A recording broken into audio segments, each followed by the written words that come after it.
Hello, everybody. This is Jimmy, and you're reading with Jimmy. We're doing a 10-minute breakdown called QuickTakes on The Most Dangerous Game, subtitled by Jimmy, Hunting, Survival, and the Thrill of the Hunt. Wow. Ready? Welcome, everybody. And what if I told you that the deadliest predator in the world isn't a tiger, it's not a shark, right? It's not a bear, it's a man. That's The Most Dangerous Game by Richard Connell, one of the best adventure stories ever written. It's really the prelude to many, many, many movies, a thrilling edge-of-your-seat story of hunting, morality, and the instinct to survive. And if you were being hunted like an animal, what would you do? Huh? Well, welcome to Reading with Jimmy's Quick Takes, where we'll break down this great work in 10 minutes so you can go straight to the good stuff. You're on my website, and when you're done with this 10-minute introduction, just jump on and read it with me. Let's dive into Connell's high-stakes tale of predator and prey. So what's the story? Well, Sanger Rainsford is a skilled big-game hunter. He's on a yacht in the Caribbean, and he's talking about how hunting is just sport and animals don't feel fear. He's telling his buddy, right? Animals, they don't feel fear. They don't feel fear. I'm a hunter. I've killed great big animals, right? But then he falls overboard. Whoops. He lands on a mysterious island. He washes up where he meets General Zaroff, a refined, wealthy aristocrat, who also happens to be a hunter, a psychotic hunter. Zaroff has grown bored of hunting animals because they're too easy. So now he hunts humans. Because humans can think and strategize and fight back. Rainsford is going to be his next prey. Whoa. Rainsford gets a head start running into the jungle. He sets traps. He outsmarts Zaroff several times. He uses every survival skill that he knows. But Zaroff enjoys the challenge. And this is the most fun he's had in years because Rainsford is a skilled hunter. It's hunter versus hunter. Holy mackerel. In the final showdown, Rainsford fakes his own death, sneaks back into Zaroff's mansion, and when Zaroff relaxes in bed, Rainsford is waiting for him. Yeah.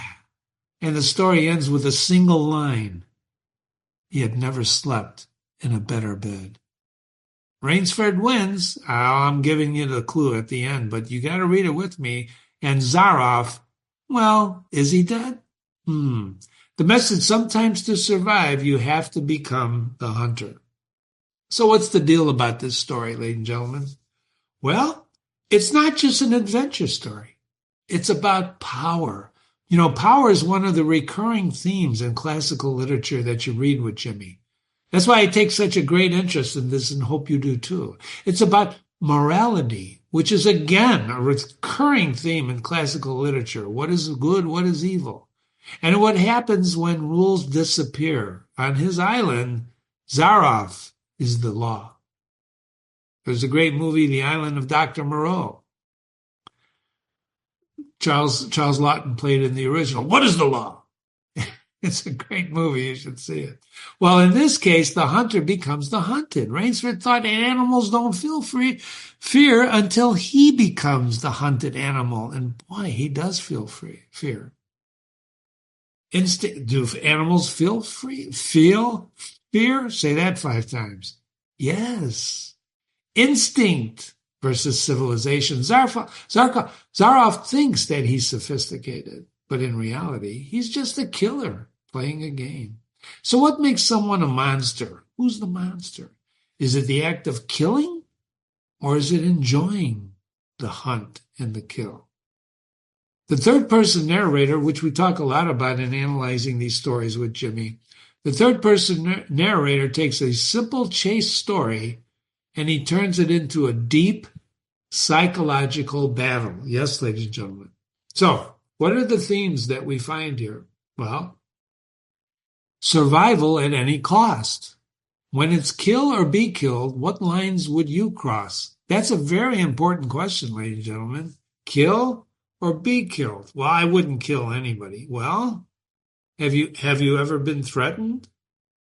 Have you? The thrill of the hunt. Zaroff doesn't just kill. He enjoys killing. Oh my God. He enjoys it. That's what makes him terrifying. Have you met anybody like that enjoys hurting people? The nature of fear. Rainsford used to laugh. Nah, animals don't feel fear. Come on. But now he understands completely what fear is. Fear is an interesting emotion, ladies and gentlemen. Fear paralyzes. If you've never felt it, the first time you feel it, it paralyzes you. What do you think great warriors train themselves to do? To overcome their fear. Fear is a natural instinct when something is threatening you.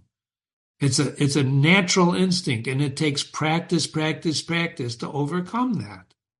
So the narrator makes us question who the real predator is. So why does it matter? Why does this story matter today? Think about it. Why should we care about a 1924 short story about a rich guy hunting human beings?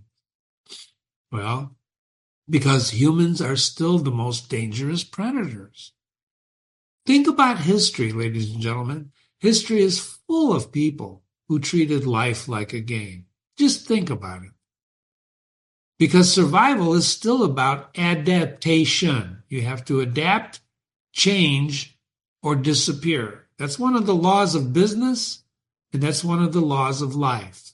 Adapt, change, or disappear.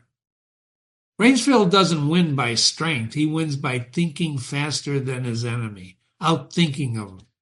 If you read with Jimmy some of these other stories, it's thinking sometimes when you think, right? You think your intelligence is the only thing, like to build a fire. That's not going to work because nature will beat you every time. Nature is indifferent. They don't care. But you have to combine intelligence with your instinct. And because we still debate morality in war, right? Sports, power. Oh, that referee made a stupid call, right? There's rules in sports. Well, there's no rules, right? In war. Where do we draw the line between strategy and cruelty? And you face this every day sometimes, don't you? Should you be kind or should you be cruel? Because it's inspired countless books, The Hunger Games, Predator, a great movie with Arnold Schwarzenegger. They all owe something to this story. So this story is very important because it spawned many, many other stories afterwards. And we're going to talk about that when we analyze it. So what is the genius of Connell? Well, he turns a simple manhunt into a psychological chess game. And he makes us wonder, what would we do in a similar situation? What would you do? Calling all readers. Come on down and read it. This is just 10 minutes of The Most Dangerous Game, one of the greatest short stories. I still remember reading it in high school. It made such an impression on me.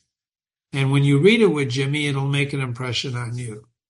Come on down, readingwithjimmy.com. You are on the website now, or you are on my YouTube channel, and you're listening to this 10-minute take. So come on down and read the story with me. I'm going to analyze every strategic move, twisted philosophy, every movement of pure terror. This story is written, and it will scare the living daylights out of you.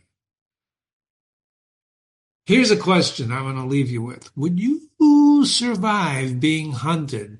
Do you have the skill sets to survive being hunted? If someone threw you out into the woods, would you be able to survive? And if you would be able to survive, how would you survive? Would you survive in big business today? Do you have the skill sets? Readingwithjimmy.com. Jimmy@readingwithjimmy.com is my email. Send me an email if you want me to break down something else or read something else.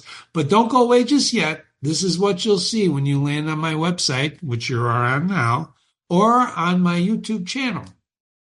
I read this story in 2 parts. It's a little long, but not great. 35 minutes and 20 minutes. That'll cover it. This is a 10-minute quick take.